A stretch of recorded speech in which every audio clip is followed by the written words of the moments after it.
Ladies and gentlemen, we are now going to venture into one of the most exciting money-making adventures known to man. Here to give you his aggressive wealth internet income program, Bruce A. Berman.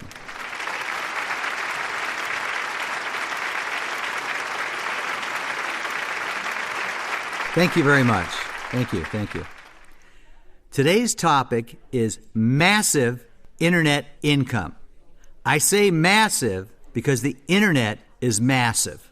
The internet can create more income than any single marketing method previously known to man. I want you to get your piece of the $84 billion internet income market, even if you've never used a computer before. Several years ago, when the air went out of the dot-com bubble, a lot of people thought e-commerce had been permanently deflated as well. Shows you how wrong a lot of people can be. Online products and service sales have continued to grow at an unbelievably accelerated pace. Today, I will explain everything you need to know to tap into the massive internet income market. What I am going over today will be everything you need to know. Whether you're an internet novice, a seasoned website owner, or a business owner with or without a website, I will show you how to use my aggressive wealth strategies to tap into the $84 billion internet income market. Some of you own businesses, and some of you have no desire to ever own a business. You just want to make money on the internet. Well, once you make your first dollar on the internet, you are a business owner, whether you realize it or not, because you made money using someone's website. For example, buying and selling on eBay is a business. Or perhaps you own a website that is making you money. That makes you a business owner. So for simplicity's sake, I will refer to owning a website as owning a business. That way, if you're anywhere between an individual who wants to make money on the web to someone running a billion-dollar company, when I say business or business owner, we're all on the same page.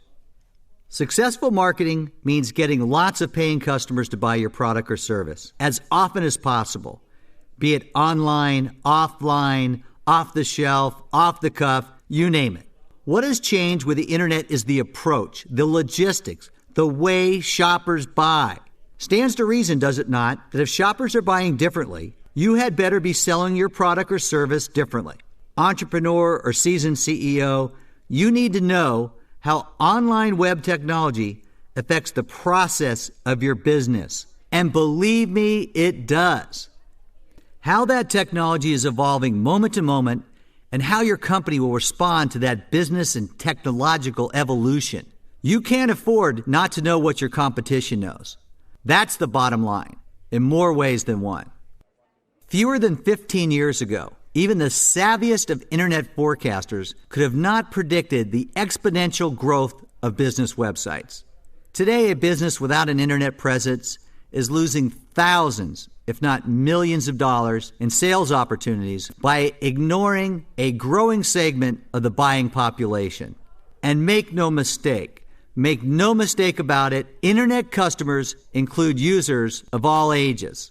Some business owners now estimate that within 15 years, more than 50% of their sales will be generated on the internet. The web is a cavernous market for goods and services.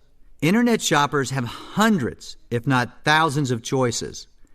This is fertile business ground with immense sales and marketing opportunities. Does this mean that the web presents vast market opportunities for every business? No. But the savvy business owners will learn to use the unique characteristics and efficiencies of the web to exponentially increase their likelihood of success. With online sales activity as a major economic force, no company, regardless of size, can afford not to have in place an aggressive online marketing operation. Certainly, the success of any new merchandise or service marketing campaign will depend on such an operation. It's all about promoting your business, promoting your website where it counts the most, and making it easy for the growing number of online buyers to find your product or service.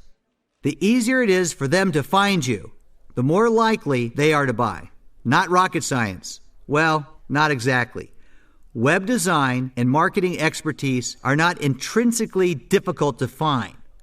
Often the hardest part is deciding what you want and what are your business needs.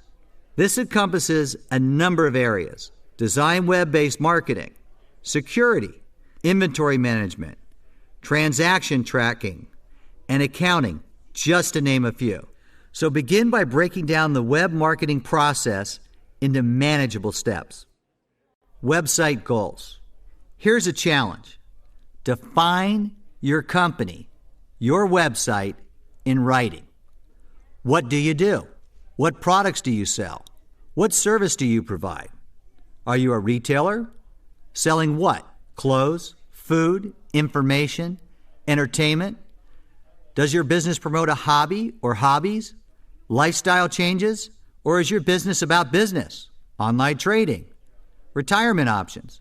Marketing? Futures? Stocks? Bonds? What is your topic? You have to know what you do before you convince the buying public, online or off, to pay you to do it.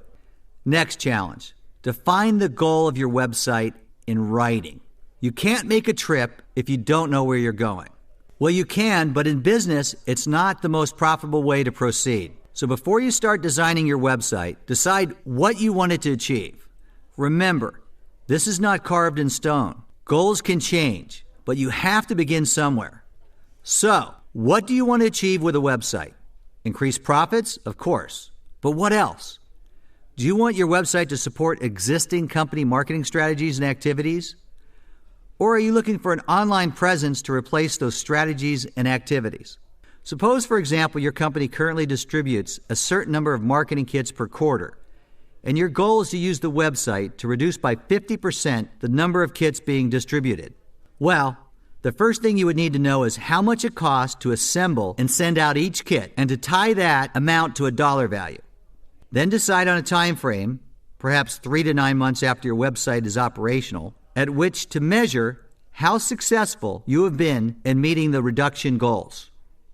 Do you want your website to attract new customers or to increase sales from your existing customer base, or both? Do you want your website to function primarily as a secondary revenue stream? Could the website have a deleterious effect, at least initially, on your existing business structure and procedures? Do you want to set up a virtual storefront? All of this information is designed to help you select a website model.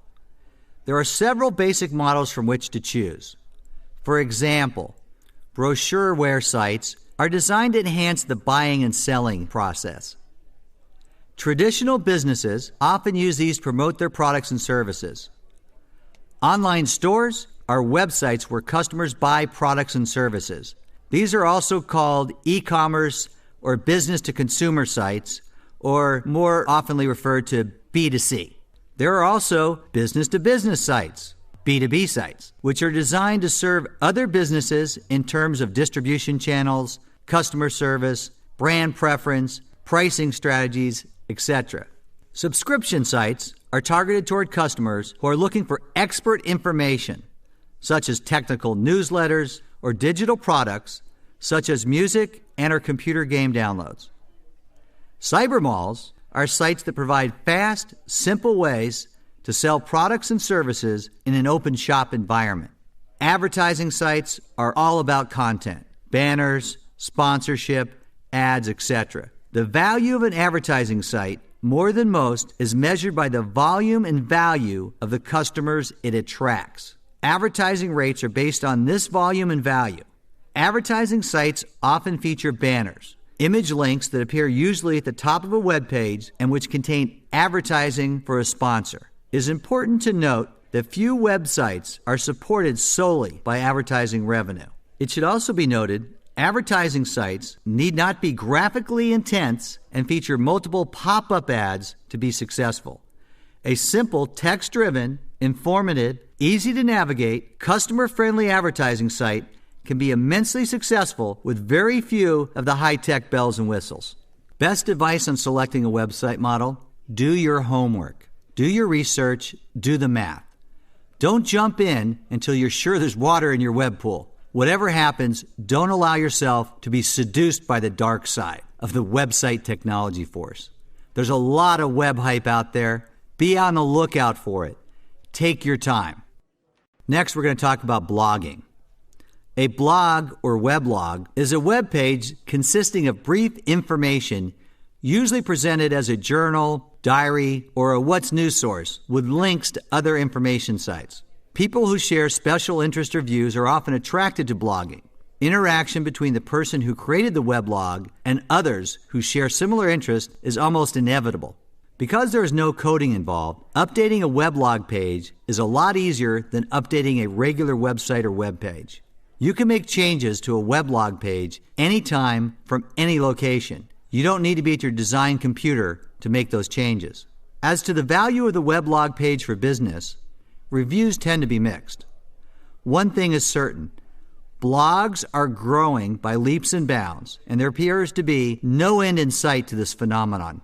The enormous capacity of the weblog page for information dissemination and feedback could make the addition of such a page to an e-commerce website an attractive option. I love the philosophy that if I build it, they will come. Not true. It depends. Take a look at your target internet market. Be more than extremely specific. Find your niche. Begin with some brainstorming. Already you may have noted that much of the process of building an online presence starts offline with a pencil and piece of paper. Funny, isn't it? Among the customers you want to attract, what are the common characteristics that would indicate a need on their part for your product or service? How would they communicate with each other? Opera lovers, football players, mountain climbers, oceanographers, cartographers, all might be English, but that doesn't mean they speak the same language. So think about the customers you are trying to attract. Do they have a special language, a special jargon, or regional dialect of their own?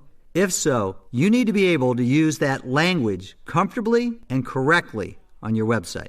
What kind of clothes do you think your potential customers wear? Silly question? Really? Think about it. A person who wears a suit and tie every day, rain or shine, hot or cold, will be of a different mindset than a person for whom new sandals are a fashion statement. If you want to sell your product or service to one or both of these people, then you need to be aware of the characteristics of those mindsets. Here's another thought. Are your customers likely to share a particular worldview? The world, for some people, is a distance from the couch to the television. For others, it's Wall Street or Fifth Avenue or an impressionist art gallery or downloading messages from laptop computers between flights in a half a dozen different airports. To sell a product or service, you have to find out what it takes to influence people to buy it.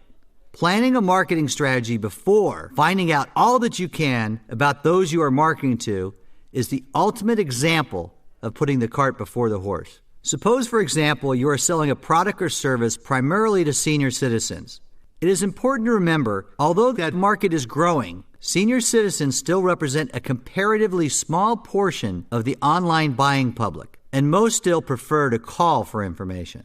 Does that mean you shouldn't market to senior citizens? Not at all. It simply means that your market strategy, your website design, your approach to keeping and attracting that customer base will have to be driven with certain market-specific things in mind.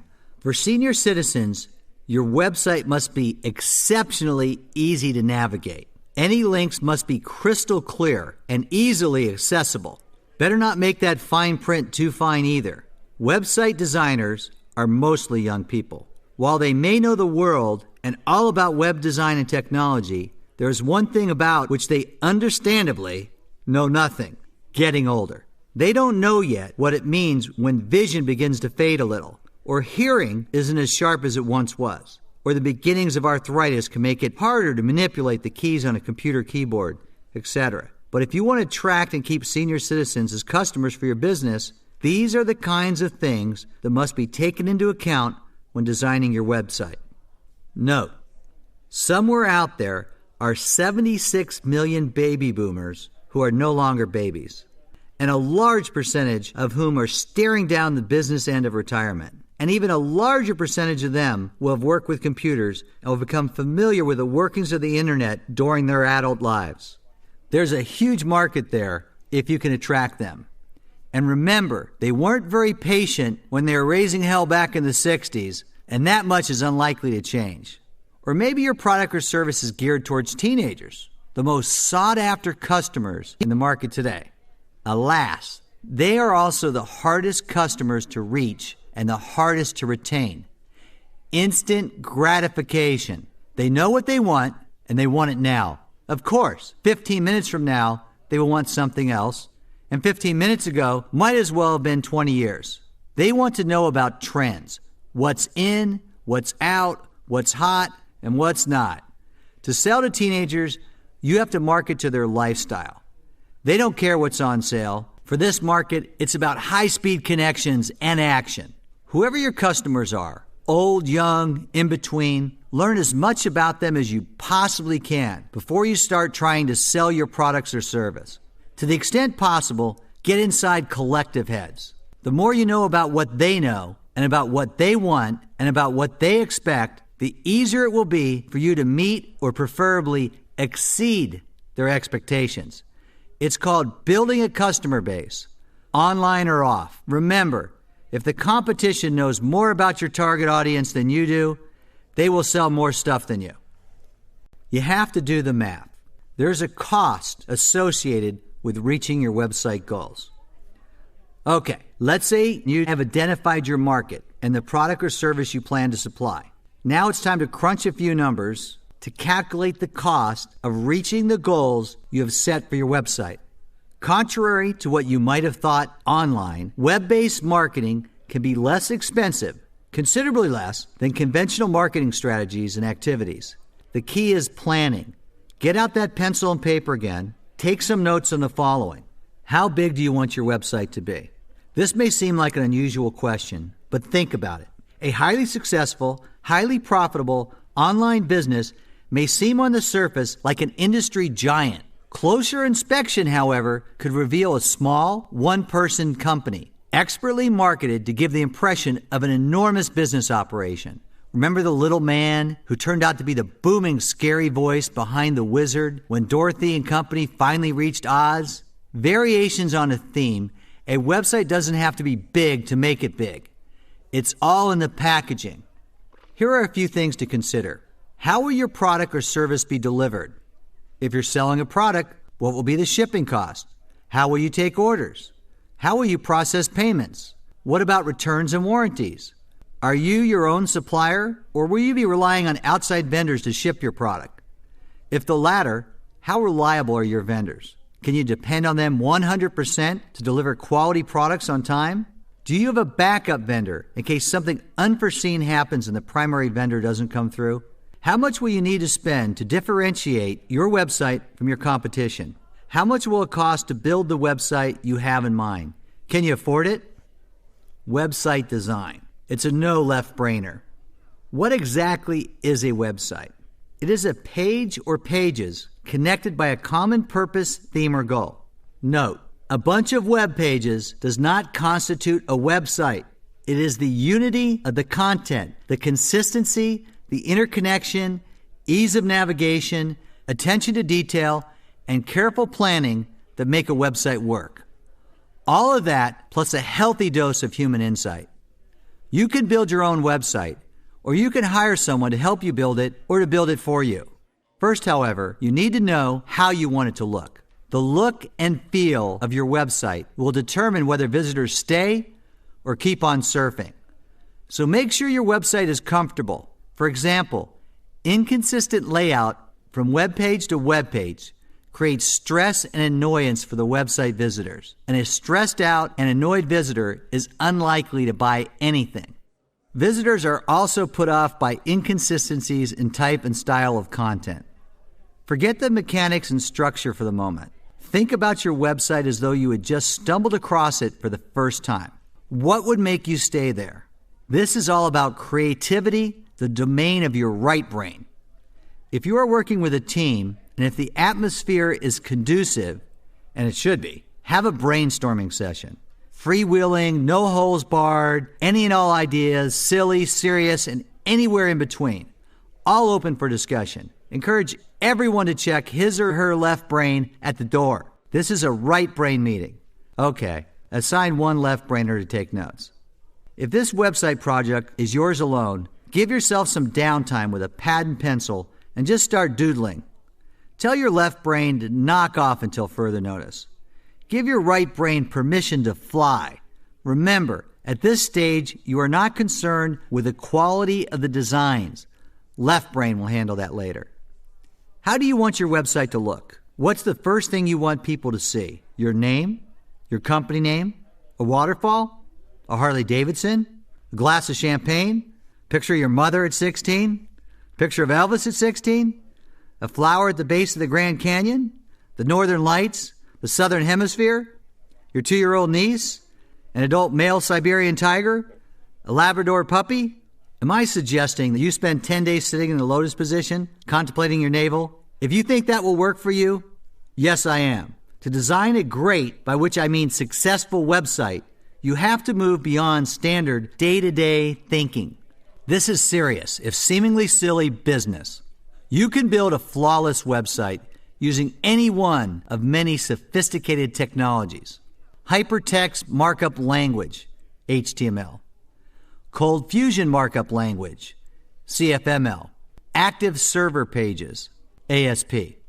Dynamic HTML, DHTML.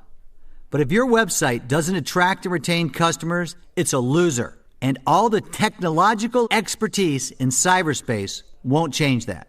The best and most successful website designs reflect, first and foremost, a deep understanding of human nature. You can't afford, in the very strictest sense of that word, afford to let your left brain lead the website design charge. Creativity is crucial. Creativity lives in your right brain. Creativity is money in the bank. Be prepared to use some color in your design, albeit in moderation. Television reruns from the 50s and classic old films attract a lot of black and white fans. But internet shoppers, even those with a taste for nostalgia, are used to color and they prefer it. Finally, a word about pop-ups. Those separate windows that show information not found in the main body of the website that was the original object of the visitor's search. There are some pop-ups that are considered perfectly legitimate and some that are not. At their best, pop-ups can be useful adjuncts to a website, providing helpful information, often about additional capabilities. For the majority of the internet users, however, pop-ups are annoying and a nuisance. Hence, the growing popularity of pop-up blockers, which prevent them from materializing. If customers don't like pop-ups, and most of them don't, and if you don't want to annoy your customers, why would you? Then you're better off leaving out the pop-ups. Annoyed customers are unhappy customers, and unhappy customers, as a rule, don't buy. That's all you need to know. Now we're going to venture into website development, the bricks and mortar. Let's begin with some of the jargon commonly used in the web world. Applications. Applications are the major programs you will use to construct your website. Short programs, especially those used on the web, are called applets. Many applets are written in Java, a programming language used on the web. JavaScript is a language programmers often use to create scripts for web pages. A script is a short program. First rule of thumb, avoid clutter. There is so much web gadgetry out there that the temptation to choose and use 1, 2, 3, or 4 of everything can be great. Resist this temptation. There's a fine line to be walked here. Too few gadgets and gimmicks, and you could end up with a very dull website. Conversely, if you throw in everything but the kitchen sink, then you're into overkill, and you run the risk of driving away customers. Most people prefer websites that lean toward clean, simple, uncomplicated, low on high-tech eye candy, high on easy navigation, and making it easy for the customer to find and get what they want. Now, it may be that your business and your target audience, whom you have already studied thoroughly, right, actually needs a multi-frame website with animated GIFs, graphic interchange formats, zipping around the screen via CSS, cascading style sheets, against a backdrop of Java applets periodically punctuated by JavaScript pop-ups. Just be careful not to leave your customers with their minds reeling too far from center. They may switch to another website just to get away from all the noise and distraction. When it comes to websites, less is almost always more. If you decide to bring in a webmaster to help you build your website, remember that the website is still yours. It's your vision. By all means, take advantage of outside expertise, but do not be intimidated into thinking that the experts know more about what you want and what your customers want than you. Take their advice if it seems sound, but in the end, do it your way. Now let's get down to the nuts and bolts of building a website. HTML. These letters are the ABCs of the website construction world. HTML is a simple programming language that tells the web browser how a web page should look on screen. Web pages are built with HTML elements, which include things like paragraphs and images. Those elements, in turn, are composed of tags, attributes, and content. Tags tell the web browser what it's dealing with. Attributes specify the dimensions of an image. Content is the stuff that falls between the start tag and the end tag. Typically, a web page has three elements: HTML and head and body. Is it technically possible to build a web page without these things? Yes, but unless you are a certified super webmaster, high-tech genius, geek on call 24/7, it's far more trouble and far more complicated than it's worth. There are many web page building software programs, some more or less complicated than others. Now, all of these programs produce high-quality, clean HTML code. Research and experimentation are the keys to finding the right program for your website. For our purposes here, however, we'll stick with the two basic page-building programs, Text Editor and WYSIWYG. What you see is what you get. Each has its staunch defenders and even stauncher critics. Read, research, ask around, listen, and then pick the program that will work best for you. With Text Editor, you can build a great web page using only the letters, symbols, and numbers on your computer keyboard. Now, this does not mean that you have to settle for completely scaled down, bare-bones simplicity in your design. High-powered text editors, Macromedia Homesite is just one, for example, are available to help you create HTML code. These types of text editing programs offer website enhancers such as color-coded text and context-sensitive attribute lists, which you can use with the tags you put in. WYSIWYG programs were originally designed for ease of use by those who are new to website creation. WYSIWYG makes a lot of choices for you, which can be great for beginners, but not so good for the more savvy website builder. Suppose you want to change default settings. Not all WYSIWYG programs give you that option.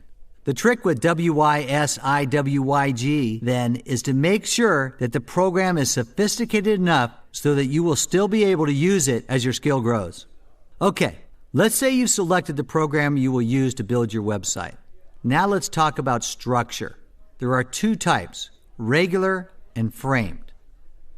A regular web page is a standalone structure consisting of a single HTML file. A framed web page features several HTML files on screen at one time. Frames let you create an interconnected, cohesive, multi-page website with a common theme. To the visitor, a framed web page looks just like a standalone web page. If content is king, dynamic content is more of an archbishop. Dynamic content web pages are usually constructed from product information databases. These sites almost always have many pages featuring multiple, sometimes hundreds of products. Because search engines often ignore dynamic web pages, it is necessary to create separate topical web pages for keywords and contact information. These are also called static or normal pages. Search engines will access these pages, which can then be linked to the dynamic pages that may not have been seen by the search engines.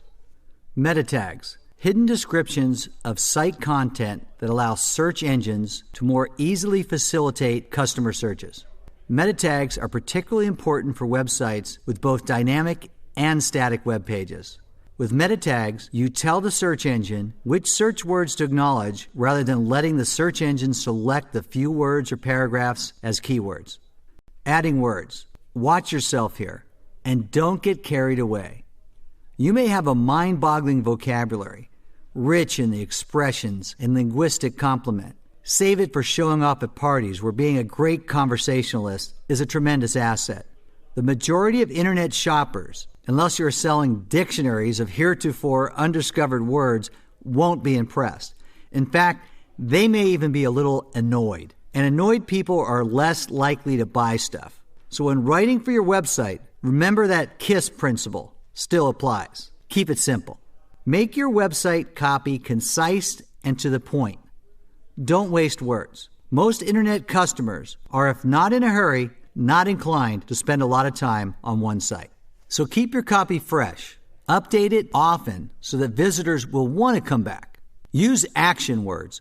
Call, try, mark this page, sign up for our newsletter, complete our survey. Now, a survey does not have to be 10 pages. A one-question survey with immediate results can be a great hook to keep the customer on your website longer and to make them want to return. Provide tips, new ideas, helpful information, and resources. Be an expert on whatever product or service the customer is seeking. Be willing to share your expertise. You're on their side. Show it. Something else to keep in mind. Different computers have different fonts installed, and it's clearly impossible to know what fonts are installed on the computers being used by each site visitor. To ensure that the text on your web pages looks exactly the way you want it to be, include the text in a graphic. The results can be quite eye-catching. Remember, once you have the visitor's attention, you won't have long to keep it. Conventional retailers have long recognized this concept. Lighting, product placement, product display, you name it.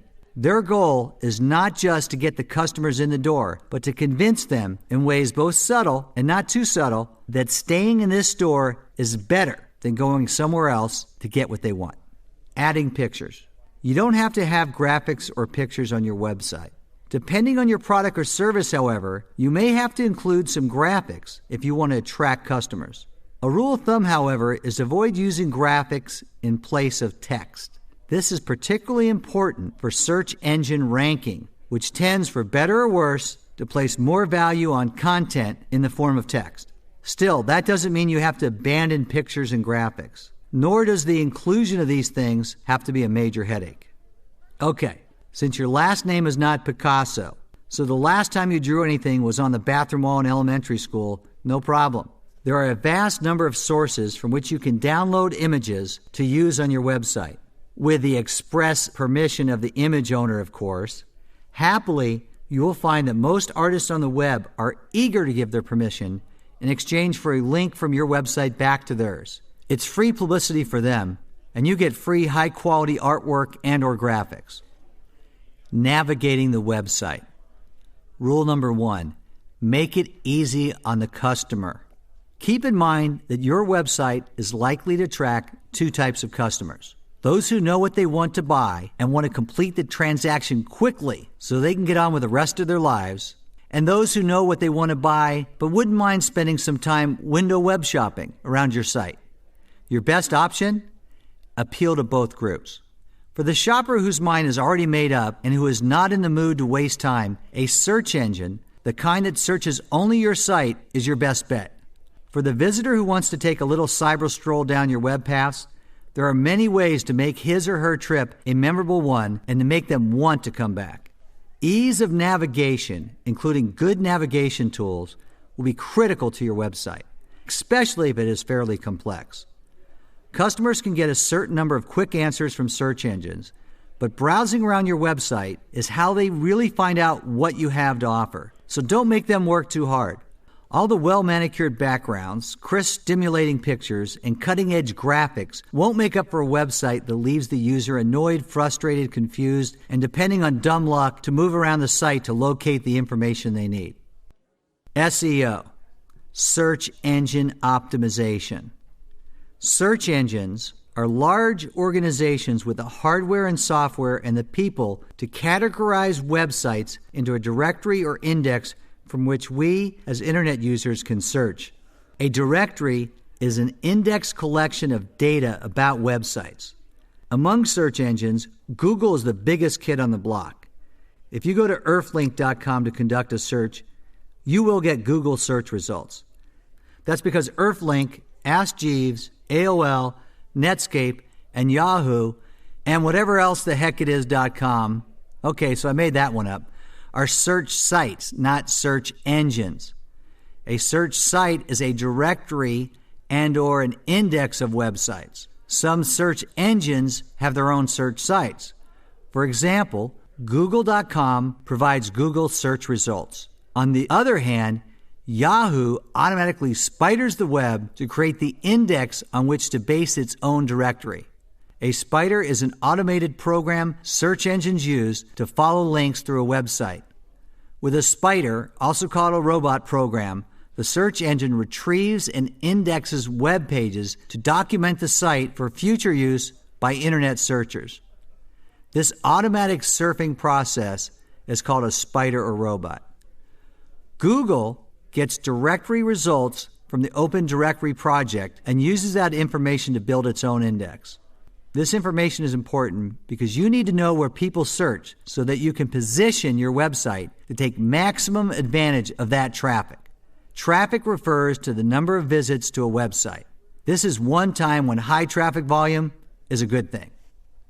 Search engine optimization, the process of ensuring that your website is in the best possible place to receive the highest volume of traffic and thus to generate the highest sales possible, needs tremendous thought and preparation.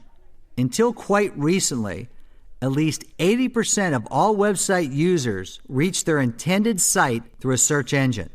Now most visitors find websites by either entering a URL or web address into the browser and go directly there, or by clicking on a link which will take them directly to the site they're looking for. That said, however, search engines remain critical for website success for a number of reasons. First, at least 50% of website users today still begin their searches with a search engine. Okay, so that's not 80%, but it's still a lot of traffic and a lot of potential customers for your website. Second, the majority of people who use search engines to look for products and services are new customers. Customers who have already found what they want at a particular site and are pleased with the product and the service bypass search engines to go directly back to that site. In short, they are repeat customers. Thus, search engines are particularly important for new website owners and businesses who are looking to build a new client base with repeat customers. Finally, people who go online specifically intending to buy something often start with search engines. Again, this is of particular importance for new websites and new e-commerce ventures. Let's say your website has been designed and built to your satisfaction. Now it's time to find the best place to showcase your site. Time to put on your research hat again. Although search engines are hungry for sites, you need to be selective about what search engines you would like to showcase your website, as the best search engines are about which websites they will accept. There are a lot of statistics out there on total search hours at certain sites over 1 or 2 or 3 month periods of time. On the surface, Google is the winner hands down, since it commands over 1/3 of all the search hours. But if you take into account the fact that Google feeds AOL, Ask Jeeves, Netscape, and several others, that increases the total number of searches per hour spent to over 2/3. Did I say feeds? What's that all about? Search result feeds refer to the complex interrelationships between the major search systems. In a primary feed, the search system sends the most important results to a search site. For example, the primary feed at AOL.com comes from Google. In a secondary feed, results may or may not appear depending on whether the primary feed was successful in finding enough good matches for the search. Confused yet? Not to worry. That's what research is for, to unmuddy the mental waters. Before making any decisions about the search engine or engines to which you will submit your website, do your homework. Read books, business news, and magazine articles. Listen, ask questions. Make a list of the search engines you are considering, then study each one. Find out what the experts think And here's a novel thought. Find out what your potential customers think. The future of your business, long and short term, may depend on this decision. Don't make it lightly. You can either submit your site on your own, or you can hire a service to do it for you. A word of caution, however, search engine submission services are the poster children for that old saying, you get what you pay for.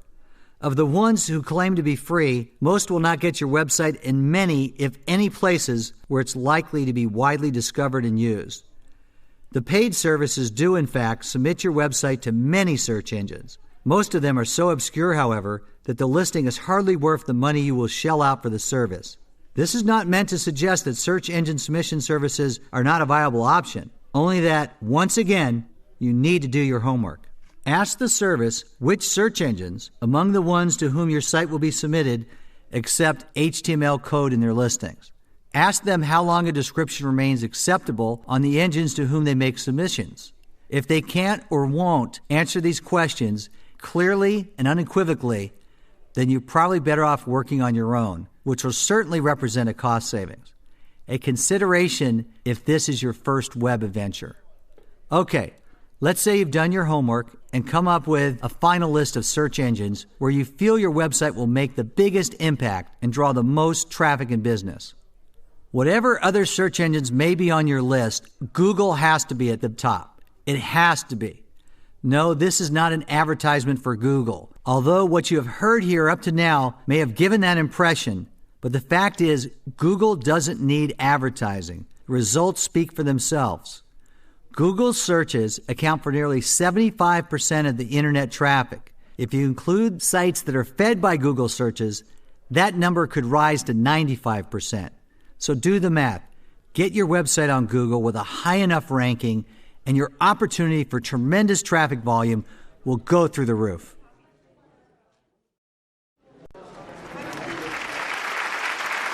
Welcome back. Thank you. Thank you.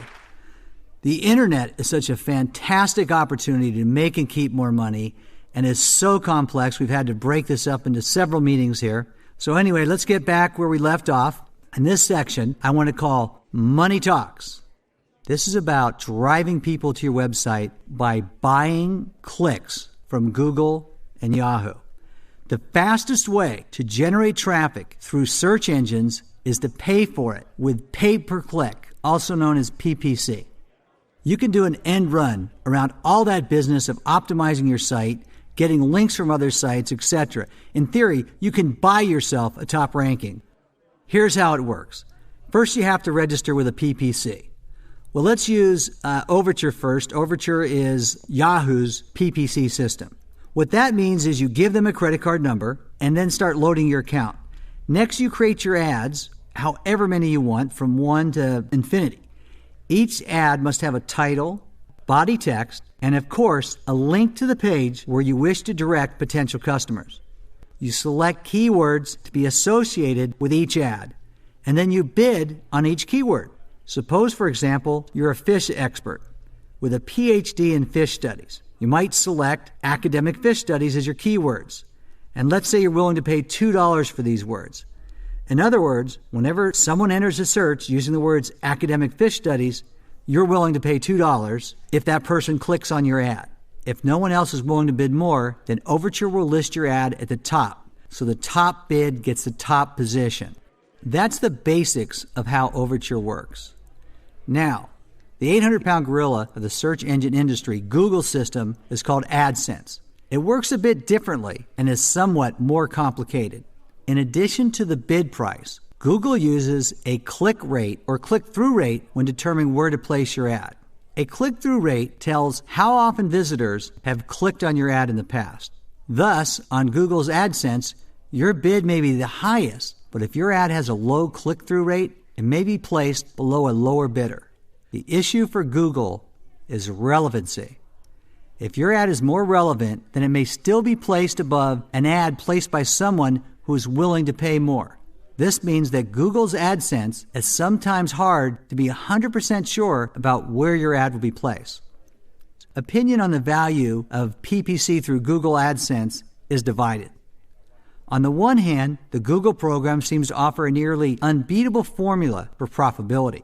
You join the plan, place the appropriate script code on your web pages, and take it for granted that visitors will come to your website and click the AdSense ads, and you will make money. Some AdSense users suggest not using the Google default system for ad placement, but rather experimenting with placement of your own to maximize the number of visitors and clicks.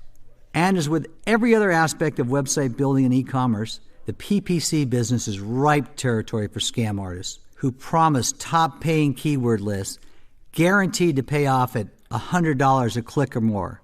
Confronted with such promises, you would do well to remember that age-old adage, if it sounds too good to be true, it's too good to be true. Work hard and work smart, and you will see your income rise using Google AdSense. But there are not magic lists of keywords guaranteed to bring in a fortune by the end of the day.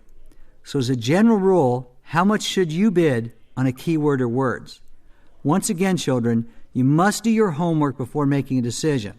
Exactly how much is a click worth to you? Let's do a little math and a hypothetical case, of course. Suppose a company is selling a $40 product, making $20 per sale. This company is not making an effort to build a long-time customer base with inherent repeat business. Their goal is to make money on every sale. Let's also assume a conversion rate of about 2%, i.e., if one visitor out of 40 buys a product, then each customer is worth $20. So how much is a site visitor worth? One who doesn't buy anything but just clicks into the site to look around. Answer, about 50 cents. In short, the most this company can afford to spend on each site visitor without losing money is 50 cents. So what happens if the company discovers they can buy clicks for 75 cents or $1 each? Nothing. They can't afford it. It's a money-losing proposition. However, if they can buy clicks for 25 cents each, and if the numbers hold, then the company can make a gross profit of $12.50 on every sale. Granted, that's an oversimplification. For one thing, it doesn't take into account that different visitors to a site may represent different values.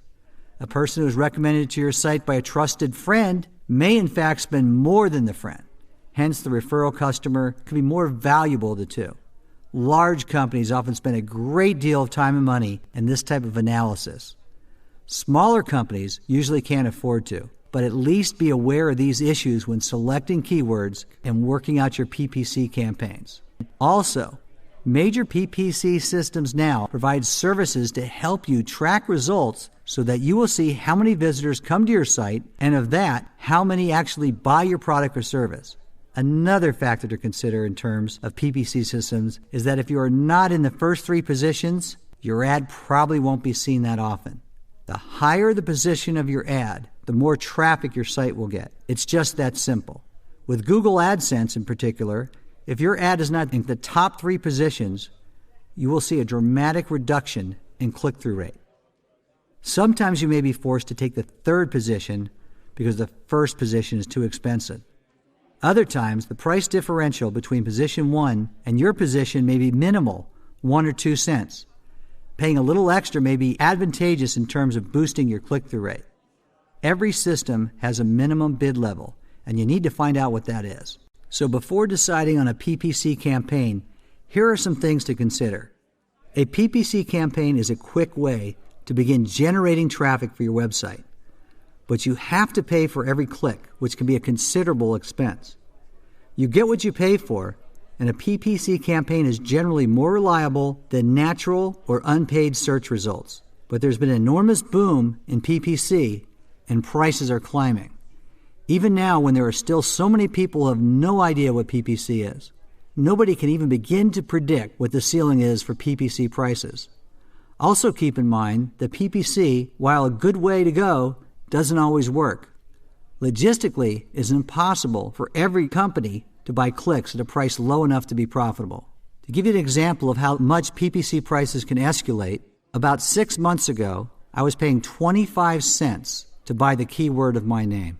Today, it's $2. It went from 25 cents to $2 to be in the number 1 position under Bruce A. Berman. It's all about supply, demand, and how many people are interested in buying your name. As my popularity grows, more people are interested in buying my name and driving traffic to their sites. PPCs are more stable. Websites based entirely on natural search businesses come and go, but as long as you're willing to pay per click, your website will have a home. It's really a fantastic concept. The day your website's up, you can go to Yahoo and Google, and you set up a budget and say, here's how much I want to spend each day, and you automatically begin driving traffic to your site. But remember this little statistic. Approximately 20% of all searchers do not trust sponsored research results, which are PPCs, and will not click on the sponsored sites. Now, if they don't click on it, it doesn't cost you any money. Depending on your product or service and the industry you're in, that could be a big chunk of your market. Bottom line, PPC programs can be a tremendous profit-making move. Just be sure there's water in the pool before you make that leap. Whatever search engine or engines you ultimately choose, what you're after is the highest possible ranking. At the risk of being redundant, a superior ranking on Google is guaranteed to bring in an enormous volume of potential customers. Note the word potential. Google will lead the horses to the water. It's up to you and your website to get them to drink. So let's talk about how you get that all-important highest possible ranking. This part is not as difficult as you might think. First, your website has got to be useful. Cool won't cut it. Neither will too cute, neither will too clever, neither will too many multimedia gimmicks and wizardry and Hollywood-type special effects, nearly all of which eventually cause more problems than they are worth. Simply figure out how your site can be useful to your customers, whose common characteristics you have already identified and committed to memory, and then let them know it in as many ways as possible. Think useful. Make it your mantra. Study the most successful websites. Look at Amazon. White background, black text. Little if any animation. The design is simple, basic, and clean. Uncool? You bet. All it does is it gets the job done. Now that's cool. Search engines are biased in favor of content. This is hardly surprising when you consider that in their heyday at the beginning of internet history, search engines were academic research tools. People used them to find information in the form of text. Fast forward to today's world of online sales and e-commerce, and search engines still gravitate towards simplicity. Try to look at your website through the eyes of a customer. Does it make sense? Can you find what you need easily? What about those weird pages where the customer can't figure out how to get back to the main page? Huge turnoff for the customers and for the search engines, which again favor simplicity. If your customers will have trouble finding their way around your website, then the search engine will too, and that can cause them to lower your ranking. Keep in mind too that all customers are not oriented in the same way when it comes to navigating a website. Give each customer a choice that can make his or her website search a little easier. For example, you could include a sitemap, a page which links to different parts of your website, a simple table of contents or index page which will facilitate an easier visit for your customer. Text links near the top of the page are a useful tool as well. Although the temptation to use image buttons as links may be great, it's a good idea not to. For conveying information, you just can't beat text. Search engines appreciate this and are likely to give your website a higher ranking. That said, however, using numerous venues simultaneously is also a good way to maximize opportunities for your website. You can evaluate sales based on which venue brings in the largest number of buying customers. Remember also that fewer than 10% of search engine users will surf beyond the first 2 or at most 3 pages of listings. Most will switch to a new search engine rather than sift through all those results. Rule of thumb: the closer your website is to the top of the first list, the higher your ranking on the search engine, the more visitors and potential business your website will generate. It's about maximizing overall quality site traffic. For maximum success, optimize your website often. That is, make sure it is in a good position on the top search engines. To do this, you must keep up with the current SEO rules, which can change almost daily, as well as information about the ongoing competition between the major players among search engines. Did you know, for example, that Google powers many of the free listings on AOL and Netscape, in addition to paid AOL and Netscape listings? Yahoo also powers a number of free listings, and the competition for these two industry giants stiffened considerably in February of 2005 when MSN broke away from Yahoo and launched its own independent search engine. Here's another fact worth remembering. There is very little overlap between results generated by the major competitors among search engines. So a high ranking on Yahoo is no guarantee of a high ranking on Google or MSN. This could be a reflection of the fact that every search engine has different rules.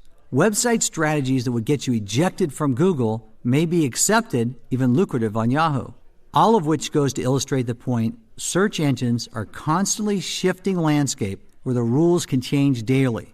You must stay on top of the changes so that you can adjust your optimization efforts accordingly to keep as much traffic coming to your website as possible. Not only does the competitive landscape change constantly in search engine land, individual search engines themselves are always in state of internal flux as well. Search engines can change the algorithms they use for site ranking to thwart an increasing number of unscrupulous website business owners, also called search engine spammers, who manipulate indexing methods to get and keep higher ranking.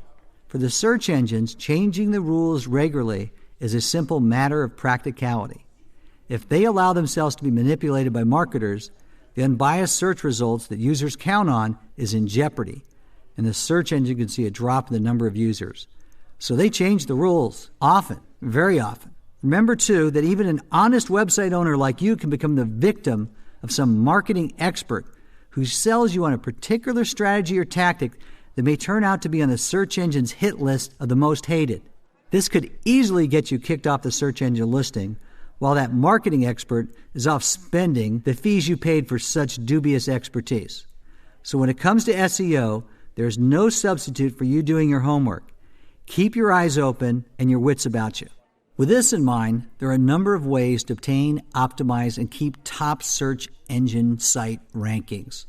Keywords are the keys. Basic rule: if a search engine cannot relate the search words that your customers are likely to use to your website, then it has no reason to go back to your website for any future searches. In short, you're dead in the water. If you don't choose the right keywords, the game is over before you even get a chance to come to bat. Doesn't matter how many thousands of hours you put in to optimize your website for the highest possible ranking.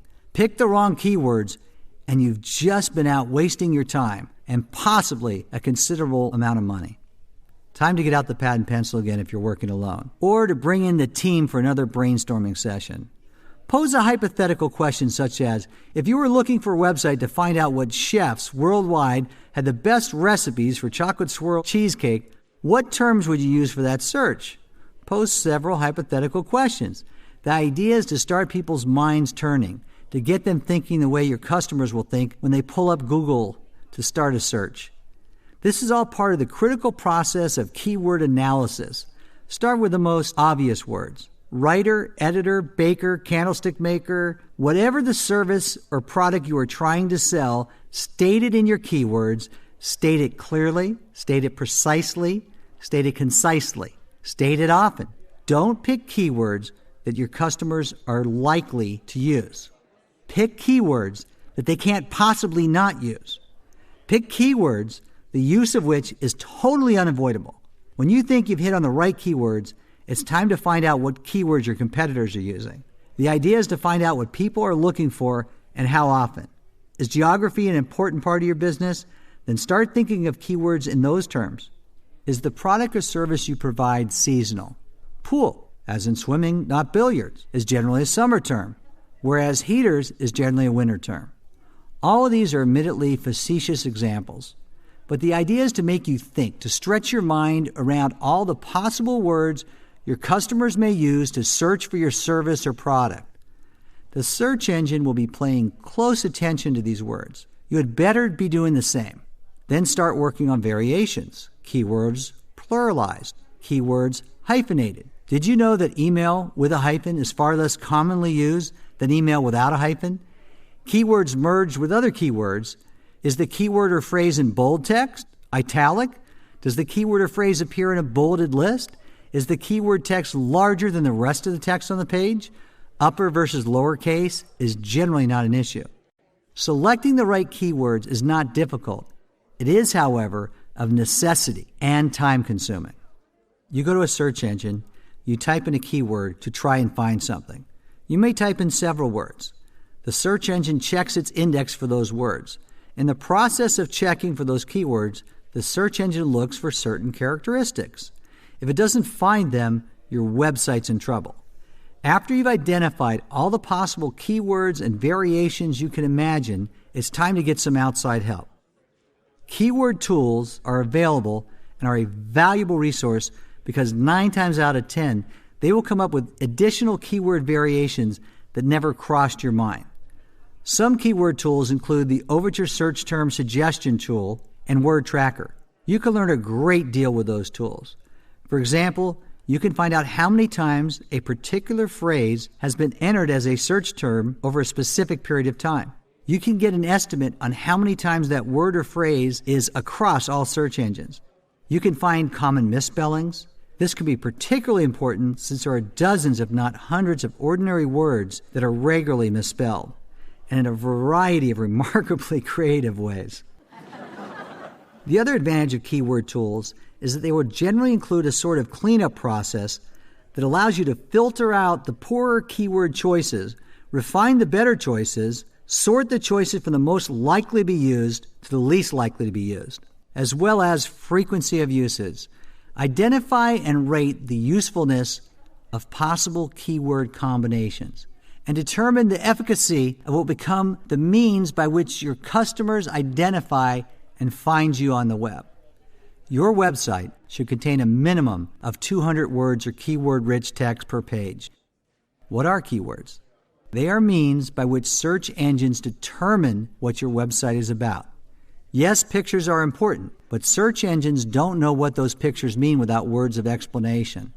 And the best keywords, no surprise here, are those that the customer is most likely to use in a search. Keywords can also be part of the title tags in your source code, part of the meta description, and are part of your meta keyword tags. Warning: make sure your keywords are clearly relevant to your product and or service.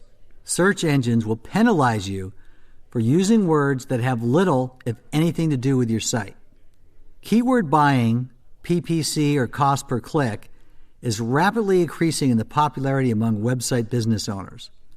Often done in conjunction with SEO, this type of permission-based paid advertising can translate into a high volume of direct search engine referrals. Some search engines provide PPC listings so that when a user visits a website, the results they get include some strategically placed sponsored listings. Online shoppers who are researching a potential purchase will often scan the ads that come with the results. Another advantage of keyword buying is budget control. You can put a limit on how long and how often you want your ad to run. Not only that, but you also receive a statement showing which of your keywords were accessed most. With this information, you can easily determine which keywords translated most often into actual sales. Finally, keyword buying is targeted. The people who respond to keywords have already expressed a need for the type of product or service you provide. Your only job is to convince them to buy it from you rather than from a competitor. A word of caution here: repeating keywords and meta tags used to be a way of ensuring higher search engine rankings. This is no longer the case. In fact, using too many keywords, particularly words that are not directly relevant to the actual content of your website, can cause the search engine to lower your ranking. Search engines like links.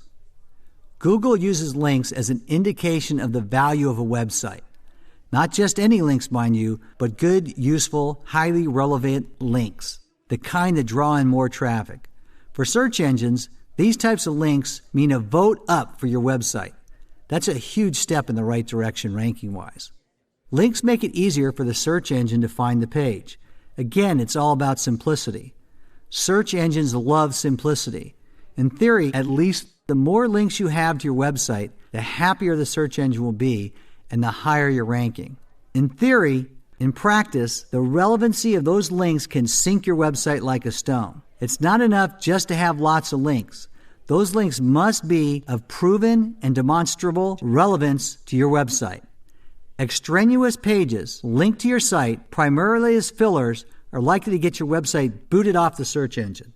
Ideally, you need highly relevant links to sites which themselves have highly relevant links to other sites. The more highly relevant links you have to your website, and the more highly relevant the links to those links, the more important and useful your website will be deemed by search engines. Links also provide the search engine with information about the website.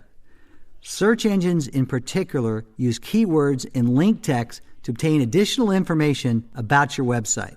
The more links you have from other websites whose keywords reflect the highest possible degree of relevancy, the more important and useful your website will seem to the search engine, and the more traffic it will attract, which will also increase the search engine's decision to maintain your ranking.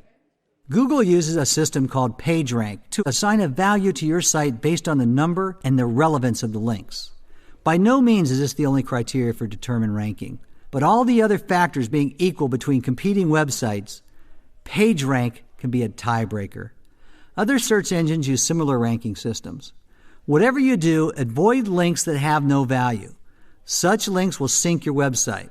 For as much as search engines prefer the simplicity of text and almost utilitarian content, this can be a problem depending on what kind of product or service you are selling. Suppose, for example, you sell expensive scuba and diving equipment for oceanographic expeditions.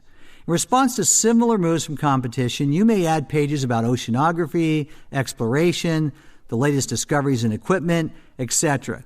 To your customers, these extra pages may just get in the way.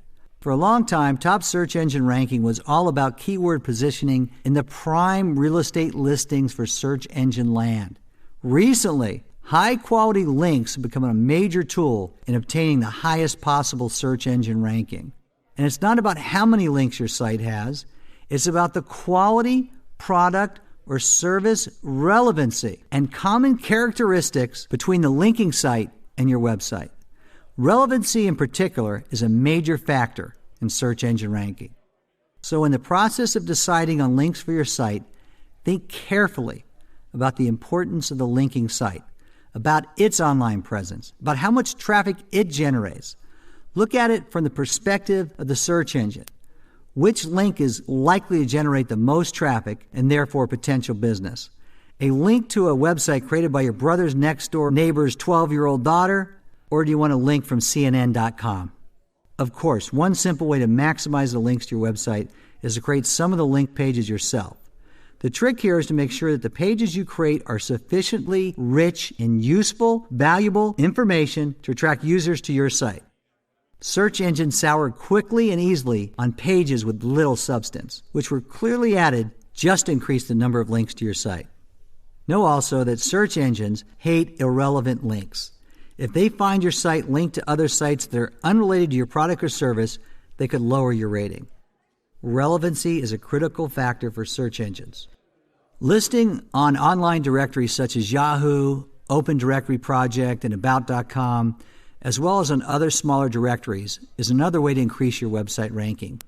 Still, another useful approach to maximizing search engine ranking is to create more than one site. Search engines are looking for content-rich sites that attract as much traffic as possible. So instead of one large website, why not create a community of smaller interrelated sites with a high level of relevance to your product or service and with keywords advantageously placed? This should generate lots of traffic, which will be redirected to your site. Warning, yes, another one. Spammers often try to use multiple pages to increase their rankings. The difference is in the content.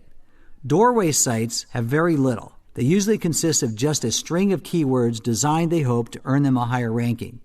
Search engines now routinely drop websites whose owners just try to use this tactic. Without links, it's safe to say there would be no World Wide Web.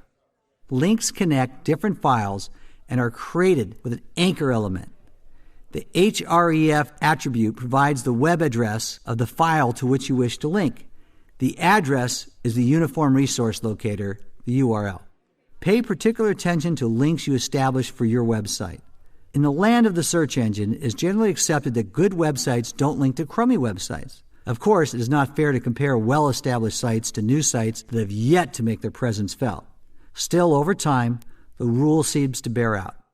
Better sites have more incoming links and will, as a result, be ranked higher by search engines than sites with fewer incoming links. Sites with no links are likely to be dropped. This is an area that will require some research. For example, web rings are a reciprocal link arrangement whereby links are set up with a group of similar sites rather than just between 2 or 3 websites. There are web rings covering a variety of topics. However, be aware that the links only exist within the ring. Your site will be linked to the previous one on the list and the next one and so on for each website in the ring. If one website drops out, that breaks a link in the chain. Another possible means of spreading the word about your website quickly is the banner exchange. A banner ad is submitted from each website to a central site, which automates the process of displaying all the ads on all the other member websites. Although joining a banner exchange is easy, it's important to remember that such exchanges generally have a low survival rate. Before joining a banner exchange, ask how long they've been around and talk to other exchange members to find out how satisfied they are with their results. Your goal is to obtain links from websites that complement but do not compete with yours. Depending on your business, there are probably directories of sites that you may wish to investigate. Be prepared to permit a link to your website in exchange for permission to link. Whatever you do, avoid free-for-all link pages. They are accessible to everyone and his cousin, and the level of relevancy is particularly non-existent, which automatically places them on the most hated list of every reputable search engine. Now let's move into customer service. What a concept. A nearly forgotten concept at that. The internet allows customers to leave a site with a click of a mouse, so you have to give them logical, thoughtful, well-presented reasons not to make that click.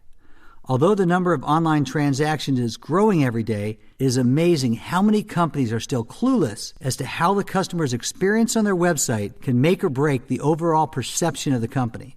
In survey after survey, online customers complain that the service they get online is not up to the standard they get in person or on the phone.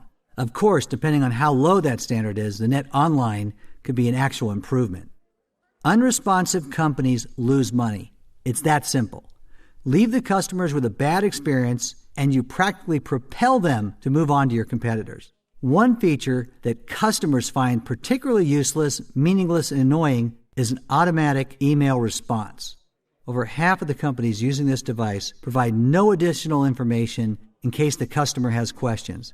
Any company that cannot handle basic customer inquiries promptly and efficiently is in trouble. This is not just about customer satisfaction. It's about building long-term relationships so the customers will stick with your product or service over time.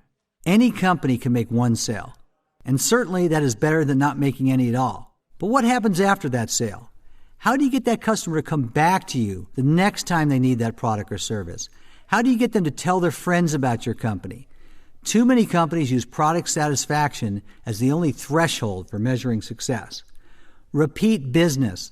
That's the difference between a flash-in-the-pan operation and a company with a future, online or off. If you can't retain your customers, you can't retain your business. So make your site less about your product or service and more about what the customer needs. Anticipate and eliminate annoying roadblocks that shoppers may encounter when trying to make a purchase on your website. Make no mistake, customers vote with a click of the mouse and they take their business elsewhere. A customer should never feel as though he or she is having to beg you to take their money. Here's a customer, credit card waiting, ready to make a purchase, but they can't because you've designed your website so they have to jump through a dozen hoops to complete the transaction. How long do you think that customer is going to sit there trying to navigate the intricacies of the buying process you have designed? Remember, you are targeting shoppers who more than likely have at least some web purchasing experience. They are already sold. They already know what they want to buy. Your job is to convince them to get it from you because your particular product or service will solve their problem best and quickly and easily, and because you want them to bring their business back to you next time and the next and the next. You're there to help them, not the other way around. Online or off. It's called customer service. What a concept. And the best part about it, it works every time. You can take it to the bank, literally. Spam, the worst four-letter word in the internet. Here's an interesting site visitor scenario. How many websites have you visited that include the following? Check here if you'd like to receive special offers via email. Special offers via email? Translation? Spam. Unsolicited email. It has been estimated that 1 in every 12 emails received is spam. Now hear this. People hate spam. And I don't just mean that weird food-like substance that World War II soldiers used to eat straight from that blue can, the design of which, as anybody can tell you, hasn't changed in 65 years. You may be as honest as the day is long, and your product or service may be the best thing since sliced white bread. But nobody, I repeat, nobody wants your unsolicited email. People hate spam with the same ferocity with which they despise telemarketers and junk mail. Small wonders that savvy web customers are opting out by the carloads. Yet when a customer visits your website, you quite naturally want to encourage him or her to come back again. To do this, you may want to find a way to keep in touch, to let them know what's new on your website, to remind them that you are still there, to provide the service or product should they need it again. Problem is most customers don't want you to keep in touch. For customers, keep in touch translates into a lot of garbage. Guaranteed to grow hair on a billiard ball or your money back. Stand on your head in a quarter and eat rutabagas and lose 70 pounds by the end of the week, and on and on and on. When it comes to even the vague possibility of spam, the fact that you're a legitimate business person offering a legitimate product or service in an honest, ethical, and businesslike manner, and that you would never consider misusing the customer's time and trust in this manner doesn't matter. Consumers have been burned too much and too often. What to do? Well, try giving the customers who visit your site a choice other than opting in or opting out. For example, you could offer a one-time email option with a promise that customers will receive that email within 24 hours. Such an email in the form of a newsletter, report, or coupon, just to name a few possibilities, is quite likely to meet a favorable response, perhaps even with expressions of interest in receiving additional emails from your company. Should customers express an interest in receiving future emails, let them know how many there will be and how often those emails will be sent. An autoresponder is the easiest way to automate this process. Also emphasize the fact that you do not sell or distribute email addresses. That is, if you don't. This approach is called volume dial, and a surprising number of online customers will choose that option. It empowers them. It puts control in their hands and shows that you, as a product service provider, are sensitive to their concerns. Another possible way to get around the spam problem is the use of autoresponders, programs that automatically send out emails, but only if the visitor so requests, either through an email to your autoresponder address or through a form on your website. The trick here is to be sure that whatever you send the customer is something useful, a newsletter, a short sale announcement, informational links to other sites that might be of help to your customer, etc. Perhaps you could make several different small documents available from which the customer can choose, depending on whether your product or service can be organized into categories that lend themselves to this type of information dissemination technique. Also learn to anticipate customer questions. Use their language to let them know that your product or service will fill a particular need they have or otherwise solve a problem. In short, let them know that you get it. When a customer makes a purchase, you immediately have 3 opportunities for email communication: payment confirmation, and notification of delivery of the product or service. This is when the customer is most receptive. This is the time to include a coupon, a newsletter, advice, or helpful information. This is how you begin to build a client base. Give your online customers a reason and some incentive to listen and buy, and they usually will. Statistics show that the average web shopper will give up on a search if they don't find what they're looking for in the first 3 pages of search engine results. The more complicated your web design, the more likely visitors are to get frustrated and move on. So in web construction, just as in design, the KISS principle still applies. To ensure consistent appearance across all pages of the websites, many web designers use frames to allow for the simultaneous display of multiple HTML documents. Suppose, for example, the top border of the outside frame of the first page of your website includes site identification and your company logo, while the left side border is reserved for links to other pages on your site, And the bottom border includes contact information, links to privacy statements, etc. Remember, these borders enclose the real content of your web page, i.e. the well-crafted, brilliant stuff that's going to keep visitors on your site for more than 10 seconds. The problem is that search engines often have trouble moving around in a framed site. If that is the case, all of your web pages may not be added to the listing, and those missing pages won't show up on a visitor's keyword search. Another unfortunate possibility is that when visitors do a keyword search, the only results they get is your content page. No site identification, contact information, or directions on how to purchase your service or product. This is the cyber equivalent of the death knell for potential sales. There is a simple way to avoid these frame-based problems. Don't use frames in your website design. Now, someone out there is working feverishly at this very moment to iron out these issues. When they do, you can always reconsider. But, there's always a but, search engines can't tell the difference between a graphic that says, "Get your super duper cheap pigeon scoopers right here," or a graphic that shows a picture of your 6-month-old nephew. The same is true for text-based navigation buttons. Search engines can only find words in plain text. That doesn't mean you have to eliminate the text graphics that will attract site visitors. It just means you will need to use plain text keywords in the links to pages on your site. As for navigation buttons, either replace them with plain text links or include redundant plain text links elsewhere on the page. Remember, the goal is make buying easy for your site visitors by eliminating as many cyber search stumbling blocks as possible. Frustration does not make a shopper happy. How secure is secure? With the exponential rise in identity theft and all other manner of cyberspace retail ripoffs, this is a sensitive subject that demands enormous attention. Yet, many companies are reluctant to discuss security because they feel the mere mention of the subject makes them more vulnerable to attack. Regardless, you have an obligation to your customers and to your own reputation to address security concerns up front without so much as a hint of hesitation. Ideal website security is architecturally structured. That is, there are a number of redundant layers and backup systems in place for the web server, the applications, databases, and all of the subsystems. Regular reviews and updates must also be conducted to ensure no break in this architecture. If just one piece is vulnerable, the entire system is vulnerable. For your website, you must have a security plan in place and fully operational. That plan must include data privacy and integrity so that all communications and transactions are confidential, accurate, and have not been modified. Authentication, tying the identity of the customer to a specific message or transaction. Firewall, protected access control to strictly regulate and monitor data flow. Different businesses will, of course, require other tailored security precautions. For example, some e-commerce operations may have to open databases to trusted third parties, while simultaneously ensuring that the data is not accessible to other unauthorized parties.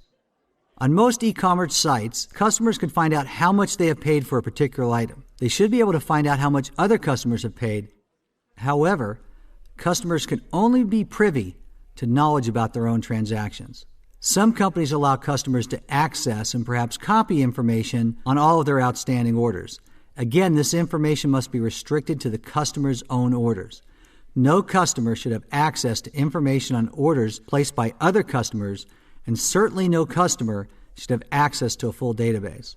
You may want to consider using an anonymizer as well to delete identifying information from a customer's web browser, thus preventing any other web page the customer may visit from collecting information about that customer. Beyond security considerations that are peculiar to different businesses, there are some general rules that should not be violated. Up-to-date firewalls should always be in place. User account security, never in doubt. It only takes one breach to destroy the foundation of your customer base. Once a customer gets a security burn, they will not come back. Software security, again, never in doubt. As much protection is necessary regardless of cost to protect sensitive data. And these are just the first lines of defense. Secondarily, you need to ensure that your web server is protected with the maximum shield possible against hackers. Up-to-date antivirus software is an absolute necessity. No question, period. As of now, attacks from hackers have to be addressed individually as they occur, hence the need for constant monitoring. Monitoring and analysis of security systems is mandatory. The best systems allow you to analyze internal and external firewall activity and to identify potential security breaches before they become a reality. These types of systems are expensive, but how much more expensive will it be to lose your customers, your reputation, and conceivably your entire business? Encryption is the next line of defense. Secure Sockets Layer, SSL, is a system that allows visitors to enter and submit information via online forms without allowing anyone else to access that information. An encryption system encodes algorithms to build a secure and virtually impenetrable mechanism through which sensitive data can be shared only with those people who are authorized to have access.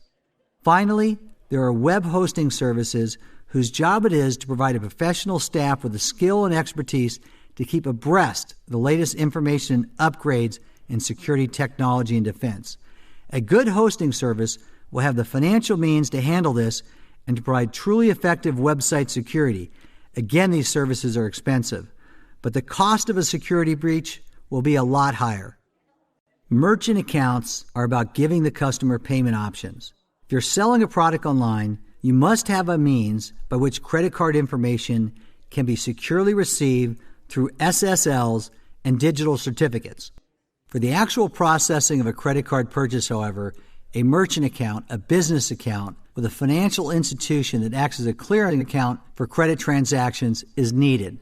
Although credit card payments can be processed on or offline, a merchant account is required in both cases. As a website owner, particularly if you sell a product online, you will discover that there are dozens of companies and institutions out there, each one eager to set you up with a merchant account.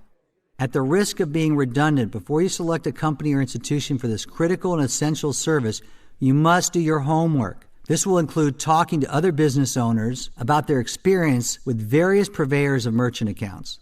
If you're about to set up a website, but you already have a brick-and-mortar business, you will likely wish to continue working with the same company that's already providing your merchant account.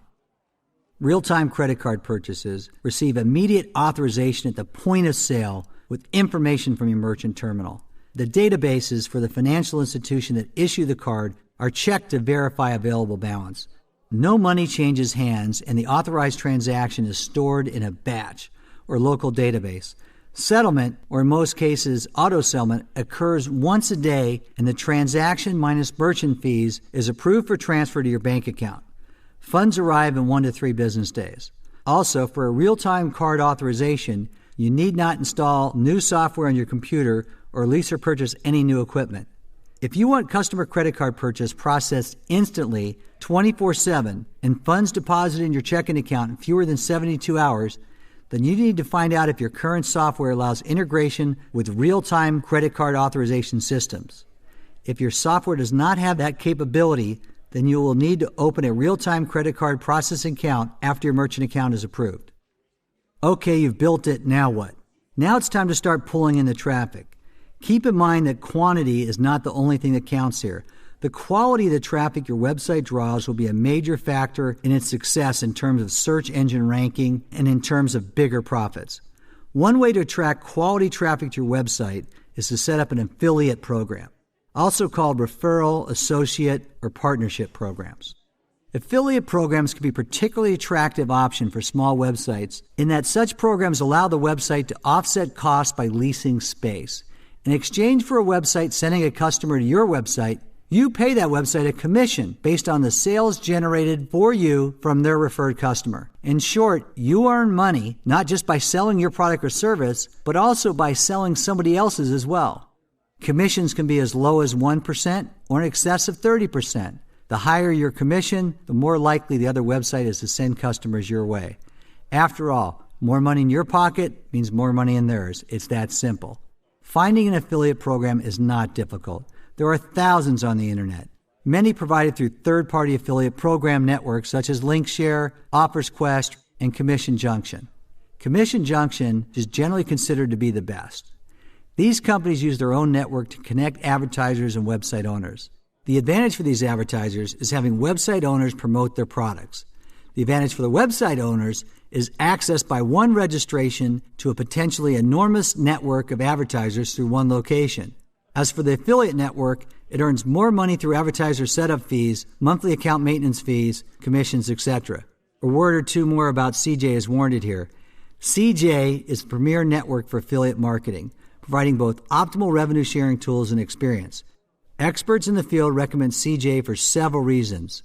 Chief among them, sign-up is quick and easy. Tracking and reporting capabilities are the most advanced in the industry. Based on actual statistics, CJ regularly informs webmasters as to which advertisers are performing at peak and generating the highest commissions. Thus, webmasters know where, how, and when to optimize their efforts. Webmasters who oversee different sites can easily diversify tracking codes and monitor the performance for the affiliate links at each site. There are other issues to consider, however. As a website owner, are you better off forming direct partnerships with advertisers rather than using large affiliate networks? Typically, advertisers offer lower commissions to website owners who choose to establish direct partnerships rather than going through the third-party network. Advertisers pay for the services of a third-party network. And let's be honest here. Whenever there are commissions and second and third parties and profits to be shared, there's an opportunity for fraud. Not everyone is as honest as you are, remember.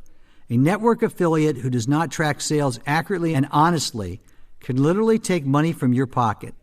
And suppose the network affiliate has a policy that allows them to wait until the advertiser pays them before they pay you. This could mean a delay of 2 or 3 months or more from the date that a lead is generated or a sale is made. Unethical? Yes. Unheard of? No. Know also that as a rule, you will not have the option of partnering directly with an advertiser and joining an affiliate network. If an advertiser you favor only offers their affiliate program through a third party, then you must either partner with that advertiser's affiliate network or not partner with that advertiser at all. As is the case with every other aspect of building an online business, if you're considering an affiliate partnership program, first do your homework. Keeping track of the traffic to your website. To support your decisions, certainly to support investments in your website, and to support continued business momentum, there is no substitute for accurate, up-to-date information, not only on what is happening in your industry among and beyond your competitors, but also on your future market trends. You need to know not only where the traffic to your website is coming from now, but also where it is likely to come from in the future. Fortunately, there are tools that can help you with this critical element in e-commerce success. For example, NETIQ has developed a web trends reporting service that makes website data collection, analysis, and interpretation comparatively simple.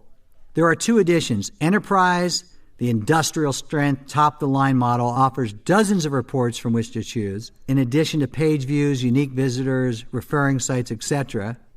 Enterprise encompasses several ultra-sophisticated analyses with which you can create a detailed breakdown of e-commerce activity. Among other things, you can track popular paths through content and aggregate results from groups of related pages to create customized detailed reports. For larger websites, Enterprise even allows you to set up sub-accounts for separate divisions and create parent-child profiles to run reports on multiple websites. Smaller businesses would probably benefit more from WebTrends e-Business Edition, which provides a great many of the same capabilities of its big brother Enterprise, but at a fraction of the cost. 10 years ago, when WebTrends entered the web analysis market, business website owners were primarily interested in statistics on hits, visits, and page views. Today, conversion, revenue, and return on investment are also primary consideration, as well as measures of your success. One benefit of WebTrends is that should you decide you want to switch to their client-side products, the smart source data you have already collected can still be used. Many web organizations are now using WebTrends 7 to provide the kind of accurate analysis they need to support current and future web initiatives. Data mining. Welcome to the wonderful world of KIT. What exactly is data mining? What, for that matter, is KDD? And why are these 2 things important to the success of your website? Data mining is searching for hidden patterns in a group of data using a specially designed class of database applications. Essentially, there are 2 parts to a successful data mining effort: preparing the material to be mined and creating and understanding the algorithm that will search for the patterns. The patterns and relationships identified in data mining can be used to build models of abstract representations of reality. If that sounds terribly metaphysical, it's not. A good model is an excellent guide to understanding your business. In addition, such a model can be a valuable asset in the decision-making process for your business. There are two types of data mining models: predictive and descriptive. Predictive models can help you forecast values based on patterns identified by the analysis of known results. Suppose, for example, you have a database of customers who have purchased a particular product or service at or around the same time. Based on that information, a model can be built to predict which other customers are likely to purchase the same product in the future, but within the same time frame. Descriptive models reveal patterns in existing data. Information from this data can be used to create demographic clusters or other subgroups. Knowledge discovery and data mining, KDD, involves the generating and cross-fertilization of ideas between disciplines. This field of inquiry was spawned by the exponential growth in the need for data and information for ways to extract that information from larger and larger databases. Today, some databases may hold more than 1 trillion bytes of data. Thus, the question becomes, how does one go about gleaning the vast amounts of strategically important information from such an enormous source or sources? Data mining is only part of the KDD process. You must also identify the problem or problems to be solved. Collect and prepare the right data for entry, accurately interpret models on which the data is based, and monitor results. None of this is possible in the absence of a thorough understanding of your data and your business. KDD and data mining are not easy, but the potential payoffs are too tremendous to ignore. Innovative companies and organizations use data mining to find and attract the highest quality customers. Remember, quality is more important than quantity. They can then take steps to increase sales by reconfiguring product or service offers while at the same time minimizing losses that occur due to fraud and simple but potentially costly errors. This is the information age, and the payoff will not come from mining gold and precious stones, but from mining data. Be prepared to do a lot of homework. E-commerce, a brave new world. Well, it may not be much braver than any of the old new worlds of business history. Someone once said, caution, though often wasted, is a good risk to take. So here we are, ready or not, facing the 21st century and beyond, secure only the knowledge that there's a whole lot we still don't know, but which the savvy CEO, entrepreneur, etc. has to find out. Where does technology stand in the company's process? Regardless of the size of the company, how does technology affect the company's strategies now and in the future? It is no longer a question of whether there is an effect. We know there is. We just need to know what it is and how to deal with it. Can we even begin to keep up with rapidly evolving technology? How do we respond in the process of trying to keep up? The good news is that most of what applies in the brick-and-mortar business world of marketing and selling a product or service on the web, just as it was for R.H. Macy and Levi Strauss more than 100 years ago. The secret to building a successful business is finding your niche, identifying and expanding that market for your product or service. The web opens up an entirely new market for goods and service. Is a multifaceted arena of unique sales and marketing technology. So step into the 21st century business world with your eyes wide open, but do your homework before you get here. As somebody else once observed, education is what you get from reading the fine print. Experience is what you get from not reading it.